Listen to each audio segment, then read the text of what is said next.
J'ai retrouvé ma santé, raison pour laquelle j'ai dû répondre à l'invitation de ma hiérarchie.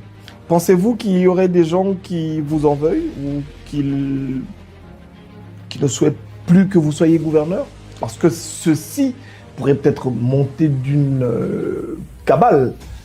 Parce que la manière dont la nouvelle a circulé, allez, il faut dire que tout le monde a cru, hein, même nous de la presse, on a vraiment pensé que vous n'étiez pas Lubumbashi.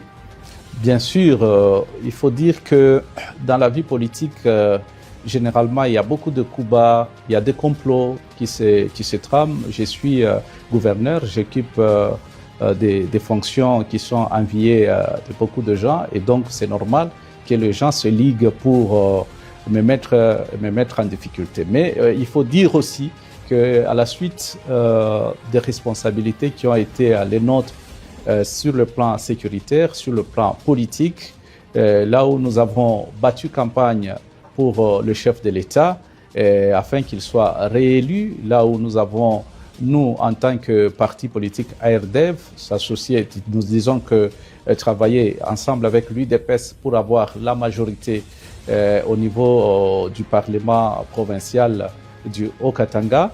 Et donc, ARDEV en tant que mosaïque de l'UDPS, et donc nous avons pu gagner de sièges et ce qui nous a permis d'être gouverneurs. Et sans doute, ceux qui étaient en lice ou en compétition avec nous et se sont vus en difficulté et ils ont commencé à mener une campagne.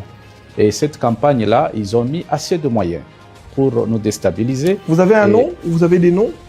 Mais oui, je citerai l'ambassadeur Dani Banza, qui a mis assez de moyens à la disposition, malheureusement, d'un sénateur de l'UDPS, qui est Dani Kabongo, mais aussi d'autres acteurs sur terrain, pour premièrement tirer mes propos du contexte et dénaturer. Ah, donc vous pensez que votre discours a été coupé?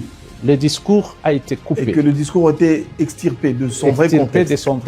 Depuis que nous avons pris l'option de marcher aux côtés de l'UDPS, l'ancien ambassadeur du chef de l'État, à cette époque bien sûr comme ambassadeur, il a commencé à nous faire la guerre de manière ouverte.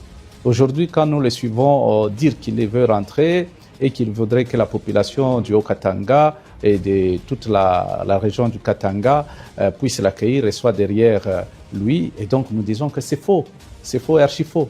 C'est quelqu'un qui a fait du mal au Katangais. Avant que nous qui travaillons pour le chef de l'État, le rôle qui a été confié à l'ambassadeur, je ne sais pas si c'est lui-même qui s'est confié ce rôle d'interface, a été un rôle négatif. Comme je vous dis, si je n'avais pas des nerfs solides, j'allais finalement craquer. Mais j'ai pu tenir, mais il n'y a pas que moi. Il y a eu beaucoup de gens qui ont traversé des moments très compliqués. Vous pouvez vous imaginer un directeur de cabinet comme le ministre Guilain Yembo, ministre actuel, à cette époque, directeur de cabinet, être malmené, attaqué gratuitement par l'ambassadeur Dani Banza, au vu au sud de tout le monde. Je vais parler de la gouverneure de Tanganyika qui a été totalement... Madame Julie. Madame nous Julie, reçu qui a été totalement attaquée, vraiment diabolisée gratuitement. Et aujourd'hui, voilà, elle n'est plus gouverneur. Et c'est le même système qu'il est en train de mener à mon égard. Mais heureusement que je crois que nous allons résister et nous allons travailler. Mais il y a beaucoup de gens, ceux qui sont en exil, qui ont dû quitter parce que l'interface n'a pas joué convenablement. Le gouverneur Mouyej, par exemple. OK. Et même d'autres personnalités. Est-ce qu'on peut en savoir un peu plus? Qu'est-ce qui se passe au juste? Qu'est-ce qu'il fait?